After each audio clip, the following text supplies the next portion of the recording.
Bueno, hermano, continuamos con la serie de mensajes sobre el Sermón de los Olivos. En esta hora estamos ocupados en el pasaje de Mateo 24, del 36 al 51. Realmente es un pasaje que nos habla de la importancia de estar preparados y define dos situaciones con relación al regreso del Señor. O estamos listos o no lo estamos.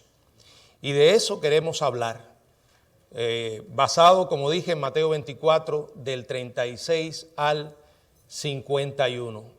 Y a la luz de la palabra sabemos que habrán indicaciones que son observables en estos tiempos finales, indicaciones mundiales e inconfundibles de su venida justo antes de que ella ocurra.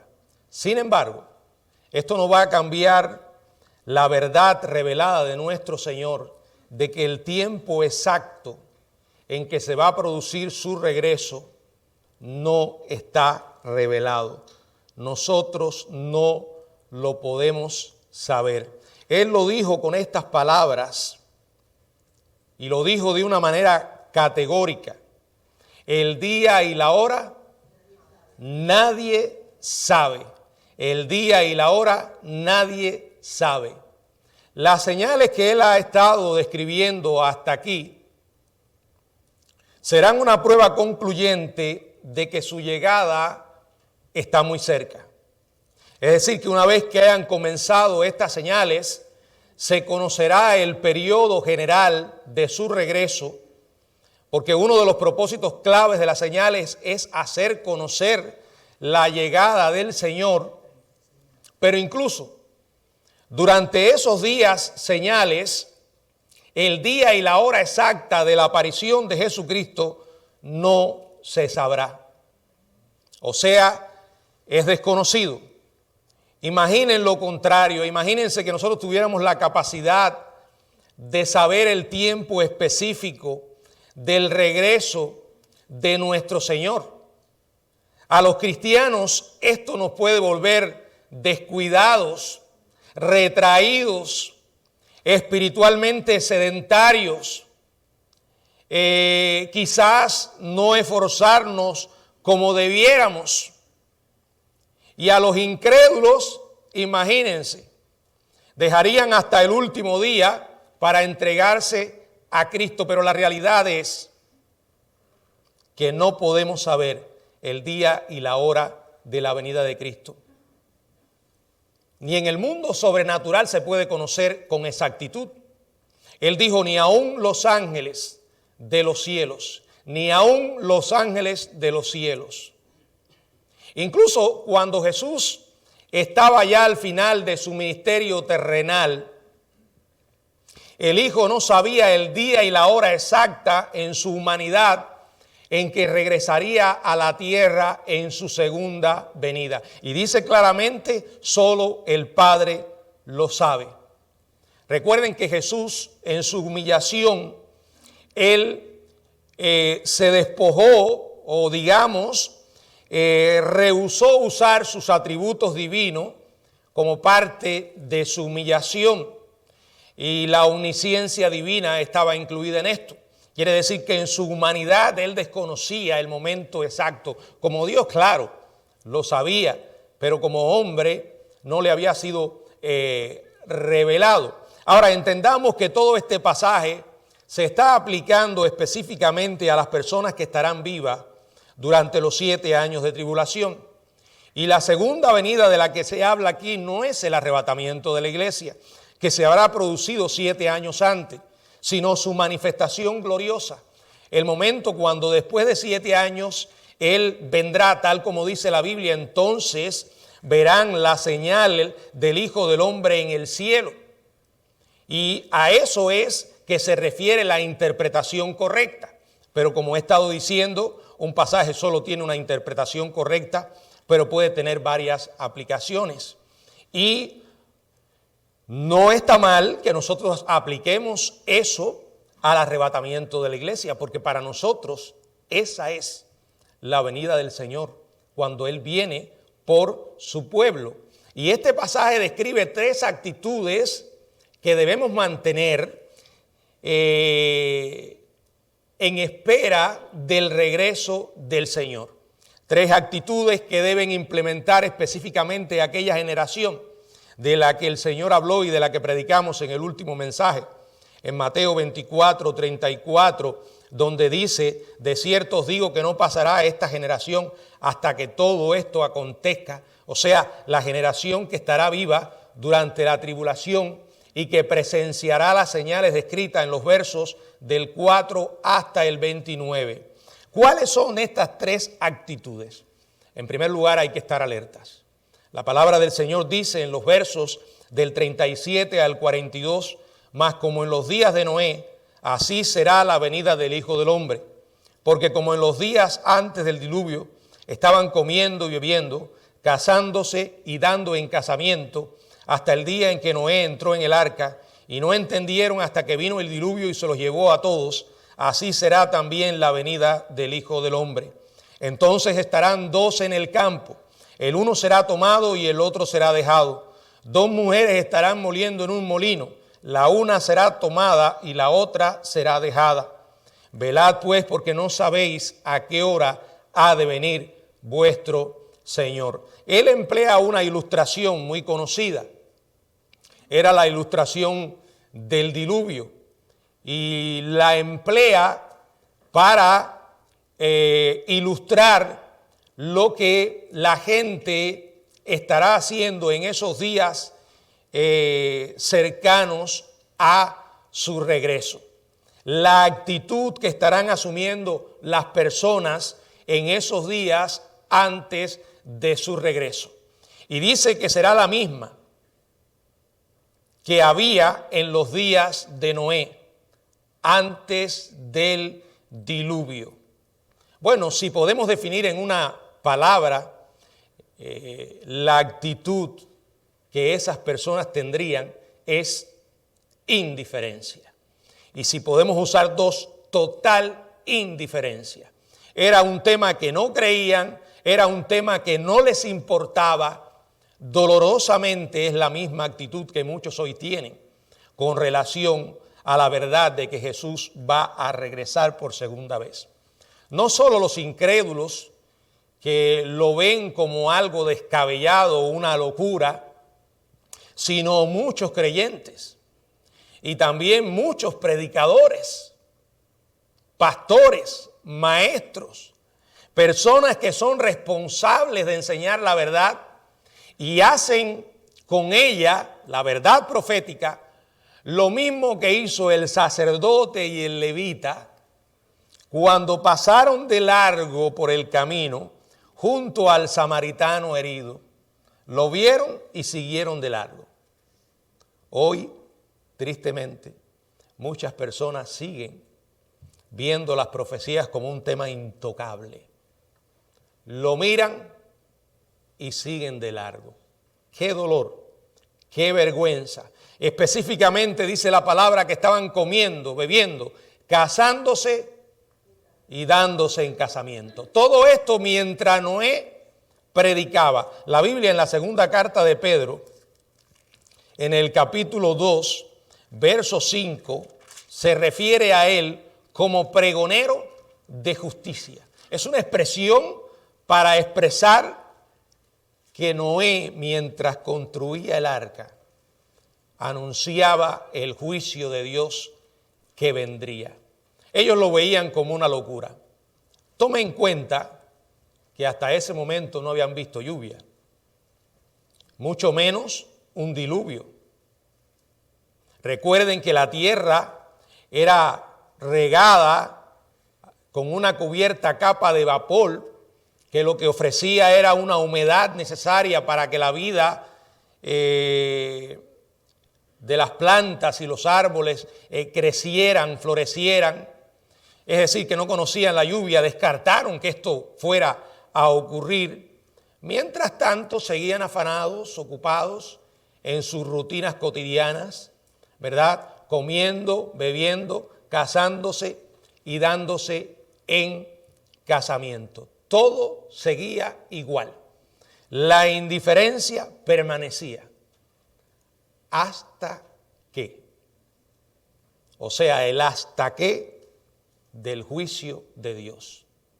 El momento en que Dios dice, hasta aquí llegaron. Hay un momento en que Dios dice, basta. Se desató la lluvia y no paró de llover.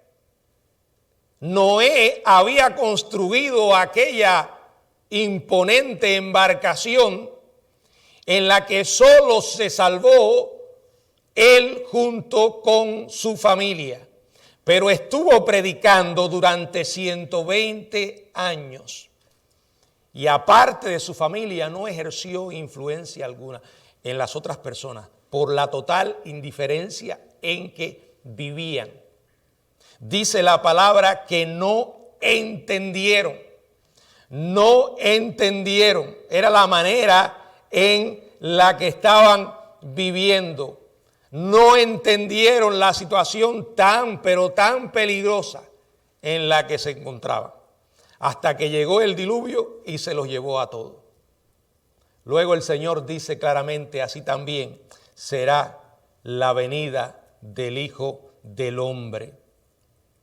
Hoy vemos la misma actitud indiferente por parte de las personas.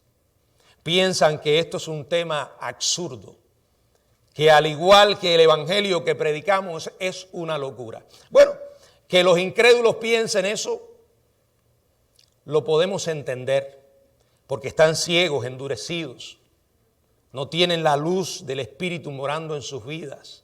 No pueden comprender las verdades espirituales. El diablo los tiene esclavizados. La Biblia dice que son esclavos del diablo. Pero nosotros, los cristianos, no podemos ignorar estas verdades. El 30% de las Escrituras es profecías relacionadas con el regreso del Señor Jesucristo. Una y otra vez se enseña. Una y otra vez se nos llama a advertir a las personas de que el Señor va a regresar. Un día se va a producir la venida del Hijo del Hombre. Aquel Hijo del Hombre que la primera vez vino como siervo a morir por los pecados de la humanidad, va a regresar como juez para hacer juicio. Y entonces el hombre no escapará. La palabra de Dios dice, entonces estarán dos en el campo. El uno será tomado y el otro será dejado. Dos mujeres estarán moliendo en un molino. La una será tomada y la otra será dejada. Velad pues porque no sabéis a qué hora ha de venir nuestro Señor. Esto es un pasaje que algunos han estado usando para aplicarlo al arrebatamiento de la iglesia. Pero en realidad, en su interpretación, eso no es una interpretación correcta, porque el pasaje se está refiriendo a una separación que se va a producir en juicio y para juicio. Dios dejará a uno y se llevará al otro para juicio. Jesús está ofreciendo una figura paralela a la de los incrédulos en el día de Noé, generación que fue tomada en juicio para el diluvio. Y cuando el Señor regrese, uno será tomado para juicio y otro será dejado para el reino. Y una vez más, advierte, velad, o sea, estén alerta, porque no sabéis a qué hora ha de venir el Señor. Velad es un llamado a mantener la esperanza, a vivir con una esperanza continua. Y reafirma, ustedes no pueden saber el momento exacto. Así que cualquiera que aparezca diciendo que puede saberlo y que trate de argumentar su idea por medio de cuentas y cálculos complicados, y esto sea lo que predique, hermanos, se está declarando como un falso profeta, porque el momento exacto no lo podemos saber.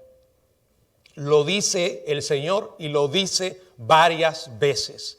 Entonces, la respuesta ante esta verdad es vivir una y otra vez velando, esperando, dispuestos a dar cuentas al Señor en cuanto venga por nosotros. Primera actitud, estar alertas.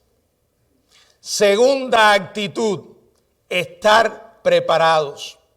Dice el verso 43, pero sabed esto, que si el padre de familia supiese a qué hora el ladrón habría de venir, velaría y no dejaría minar su casa. Por tanto, también vosotros, estad preparados. Y vuelve otra vez a repetirlo, porque el Hijo del Hombre vendrá a la hora que no pensáis. Usted no va a encontrar un ladrón anunciando su intención de robar una casa, mucho menos cuándo lo va a hacer. Y cualquier padre de familia, como responsable de esa familia, sensato, que tuviera o que supiese por adelantado a qué hora de la noche el ladrón habría de venir, ¿qué haría? Velaría, se prepararía para recibir al ladrón en su casa, defendiendo a su familia. La generación que esté viva durante la tribulación, se le dijo de modo específico que no sabrá el momento exacto de su regreso, pero se le ha estado dando señales. En otras palabras, estas personas sabrán con absoluta certeza que el ladrón irrumpirá la casa en algún momento, muy pronto, y deben estar preparadas, aunque no sepan el momento exacto. De igual manera, nosotros sabemos que el Señor va a regresar por su iglesia. ¿Cuándo? No lo sabemos. Jamás me van a oír aquí diciendo tal fecha el Señor regresa. Y absolutamente nadie tiene la capacidad para hacer semejante cosa. Quien lo haga, repito, es un falso profeta. Entonces, ¿qué debemos hacer? La preparación es vivir cada día como si fuera el último. Ya sea que el Señor venga por su iglesia o ya sea que nos vayamos de este mundo.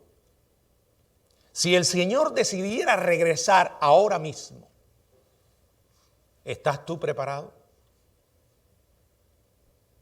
Si el Señor decidiera venir por la novia ahora, ¿estás tú preparado? ¿Eres un hijo o una hija de Dios? ¿Has nacido de nuevo? Si en este momento tu corazón se detuviera y tu vida escapara, terminara, ¿sabes a dónde vas y con quién vas? Y no solo lo sabes, ¿estás seguro? Mire, si usted no tiene esta seguridad, usted tiene que prepararse. Y la preparación es sencilla, clara. Arrepentirse y creer.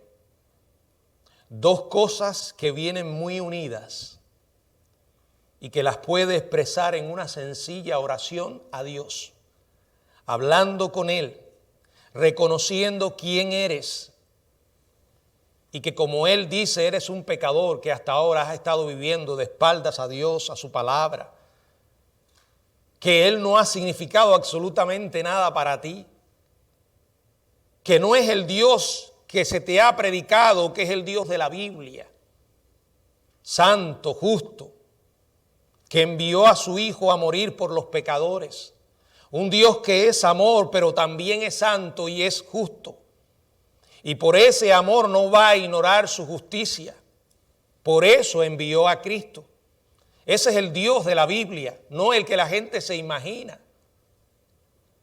No al que la gente acude a veces cuando tienen problemas. Y entonces se acuerdan de ese Dios. Y claman que les conceda el deseo de salir del problema que están, pero nada más. Dice la palabra, debemos estar preparados porque el Señor vendrá. No es un tal vez. Aquí la Biblia lo afirma. Y dice más, a la hora que no pensáis. Muchas veces cuando escucho a alguien diciendo, no, que Jesucristo va a regresar en tal fecha, y lo hacen con una seguridad tremenda, y mucha gente se lo creen tanto que son capaces de despojarse de todos sus bienes. Hay gente que vende todo lo que tiene. Total, Cristo viene ya, para darse cuenta después de que era una mentira. Yo pienso que cuando la gente hace eso, el Señor soberanamente dirá algo como esto: pues bien, no voy a regresar precisamente en ese momento. Dice la palabra, a la hora que no pensáis, porque esos pensamientos son necios, porque van más allá de lo que Dios ha dicho. Vuelvo a decir, nadie tiene autoridad para decir lo que Dios no ha dicho. De la misma manera que nadie tiene autoridad para silenciar lo que Él ha revelado. Por eso hay que estar preparado. Le vuelvo a preguntar, ¿está usted listo? Puede que el tema de la segunda venida lo veas distante, algo irracional a tus pensamientos, una especie de locura, como es una locura el evangelio para la gente que no ha creído. Pero va a suceder. Es más, hay algo que sí tienes que estar totalmente seguro que va a suceder, porque lo has visto una y otra vez. El problema con el regreso de Cristo es que Él está anunciando algo que no se ha producido todavía. No hay un precedente, pero si lo dijo, podemos creerle. El precedente es que vino la primera vez y demostró ser quien era y prometió regresar por segunda vez. Pero la experiencia de la que me estoy refiriendo es la muerte, algo que ves todos los días. Muchas veces eres testigo de la muerte de otros. Mueren los creyentes y también los incrédulos, los ricos, los pobres, los blancos, los negros. Mueren gente de influencia y gente que no tiene ninguna influencia. Una y otra vez llega esa experiencia recordándonos que somos pecadores, que la paga por el pecado es muerte y que hay que prepararse para encontrarse con Dios. Que todo lo que dice la Biblia es cierto. Tercero, ser fieles. Dice la Biblia en los versos del 45 al 51. ¿Quién es pues el siervo fiel y prudente al cual puso su Señor sobre su casa para que les dé el alimento a tiempo? Bienaventurado aquel siervo al cual cuando su Señor venga le haya haciendo así. De cierto os digo que sobre todos sus bienes le pondrá. Pero si aquel siervo malo dijere en su corazón, mi Señor tarda en venir, y comenzare a golpear a sus consiervos y aún a comer y a beber con los borrachos, vendrá el Señor de aquel siervo en el día que éste no espera y a la hora que no sabe, y lo castigará duramente y pondrá su parte con los hipócritas. Allí será el lloro y el crujir de dientes. Ahora que el Señor emplea otra analogía, está tratando de reforzar lo que hasta aquí ha dicho. Ahora usa otra imagen, la de un siervo confiable, que el Señor le pone a cargo de alimentar toda la familia. Ese siervo en particular tiene una responsabilidad. Ese siervo está obligado a servir al Señor en toda forma. Obligado, ¿por qué? Por el amor y la gratitud a su amo.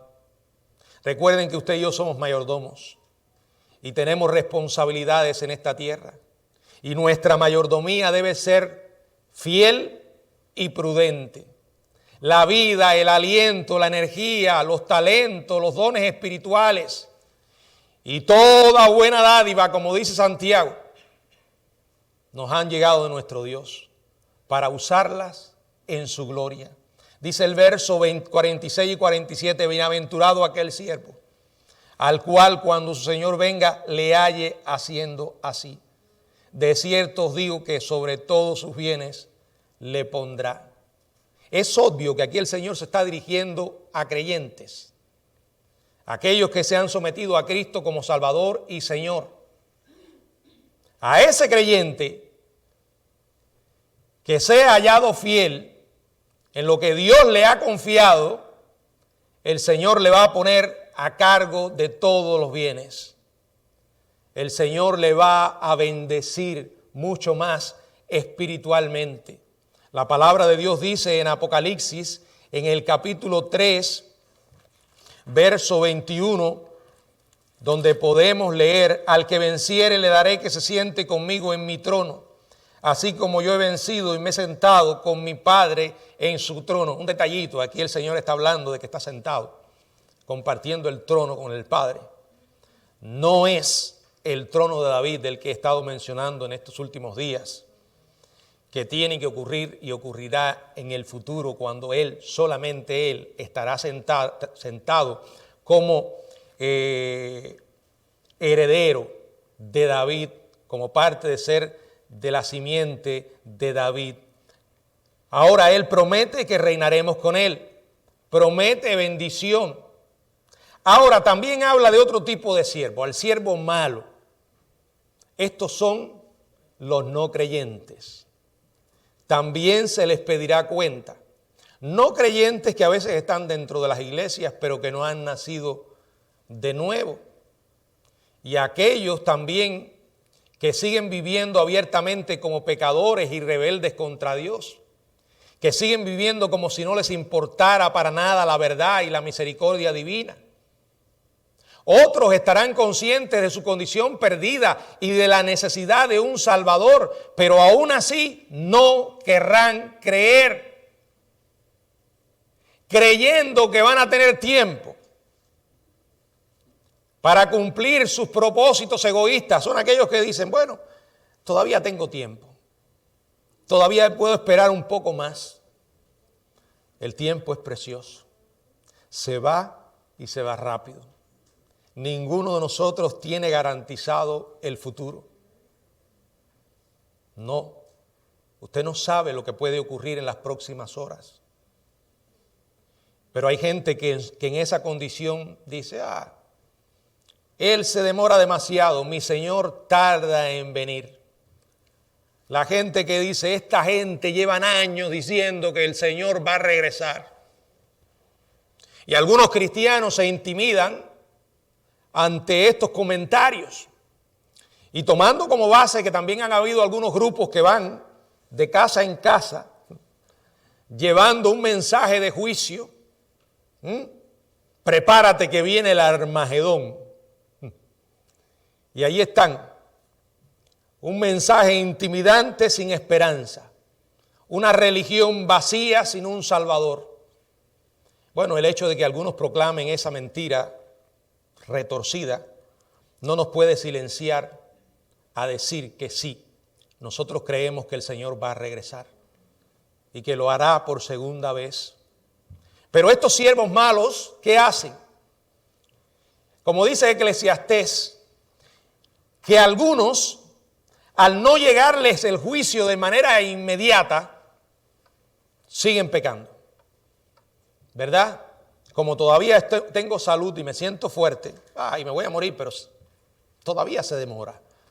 No, ¿qué va a venir? Eso son mentiras. Entonces dice aquí: golpean a los consiervos, comen y beben como borrachos. O sea, actitudes que van a caracterizar a los incrédulos durante la tribulación. Gente que vive así hoy porque no conocen a Dios. Y debido a que piensan que el Señor no vendrá en mucho tiempo, se sienten libres y seguros para complacerse en sus pecados y placeres. Pero miren lo que dice el verso 50. Vendrá el Señor, nuevamente lo afirma. No es tal vez, no es quizás. Vendrá el Señor de aquel siervo Y vuelve la misma frase, en día que éste no espera y a la hora que no sabe. Va a venir. Y a ti que te gusta solo hablar del amor de Dios, y sabemos que Dios es amor porque la Biblia lo dice, pero el Dios de la Biblia es un Dios también justo, y es un Dios de juicio, y es un Dios que castiga. Yo he oído gente que dice, ay, no le digas a la gente que Dios lo va a castigar. No, el Dios de la Biblia no castiga. Vuelve a leer la Biblia. Vuelve a leerla. No, Dios lo que hace es disciplinar, ¿sí? A los cristianos los disciplina. Pero al final también castiga. Miren lo que dice el verso 51. Y lo castigará. Y si te suena fuerte la palabra, sigue leyendo. Lo castigará duramente al siervo incrédulo. Miren, hermano, hay tan poco tiempo. La vida es tan corta. Ya yo he contado que llevo un diario desde el año 92. Ahora estoy pasando algunas páginas de ese diario, lo estoy pasando a la computadora, porque están amarillas, casi que se rompen. Y usted no va a creer la experiencia que experimento mientras lo paso a la computadora. Todos los días escribo un poco. Es como si el Miguel del presente se encontrara con el Miguel del año 92 cuando empecé. Hay cosas ahí que ni me acuerdo que habían sucedido, nombres que ya había olvidado. Pero una de las cosas que he aprendido es qué rápido pasa el tiempo. Está reducido a unas cuantas libretas y un poco de espacio en un disco duro en una computadora. Cuando apenas comenzaba en el seminario, cuando tenía que ir todos los fines de semana a un campo misionero en circunstancias bien difíciles, cuando pensaba que no podía aguantar las pruebas, la vida se va. No se crea que usted siempre va a estar así como está. Si quiere despertar, busque algunas fotos antiguas. Hay una muerte y nadie puede escapar a esa cita. Y después de la muerte, un juicio. Y aunque no le guste, un castigo. Y para algunos, muy severo. Porque dice que serán castigados o juzgados según sus obras. Dice que castigará duramente al siervo incrédulo y pondrá su parte con los hipócritas en el fuego eterno. El hecho de que tales personas se les coloque junto con los hipócritas sugiere que no eran hipócritas. Así como hoy día muchas personas en los últimos tiempos serán sinceras acerca de su incredulidad. Ellos eran sinceros en lo que creían, probablemente muchos que son sinceros. Yo oigo gente también que me dice, pero esa, bueno, no es cristiano, pero tiene una fe sincera. Bueno, sinceramente se va a condenar, ¿verdad? Ellos de verdad creen en ese coco. O creen, miren, hay una noticia que circula mucho por internet ahora de un reggaetonero que le dieron un tiro en la cabeza y está conectado a unas máquinas en su último momento, pero lo que me llama la atención es que mucha gente ha ido a orar por él y he visto algunas de las oraciones que la gente hace. Increíble, increíble. Lo mismo le piden a Dios que a Changó, que a Yemayá, que a no sé quién. De verdad. ¿Son sinceros? Yo creo que muchos de ellos son sinceros. Creen de verdad en eso. Pero sinceramente, están condenados e irán al mismo lugar que aquellos que decían probablemente yo soy cristiano, yo amo a Dios, mientras en su más profundo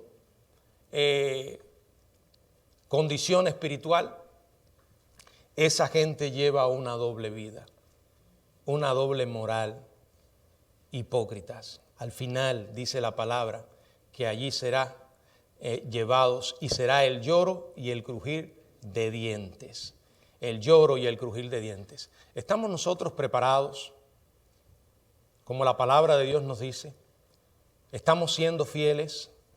Pablo felicitó a los miembros de la primera generación en la iglesia de Corinto porque ellos esperaban la manifestación de nuestro Señor Jesucristo. Él les recordó: nuestra ciudadanía está en los cielos, donde esperamos al Salvador. El escritor, una y otra vez sagrado, los escritores sagrados hablan del tema. Pedro dijo: el fin de todas las cosas se acerca. Sed pues sobrios y velad en oración. Jesús dijo: ciertamente vengo en breve. ¿Estamos preparados? ¿Estás tú listo? Estas tres actitudes debemos implementarlas en nuestras vidas: estar alertas, estar preparados y ser fieles, porque el Señor viene. No importa si eres miembro de la iglesia, si llevas años bautizado, es Jesucristo tu Señor y Salvador. Y si estás afuera, si todavía no has hecho una decisión, este es el momento para que lo hagas. Yo te invito a que te entregues a Cristo, a que le recibas como tu Salvador.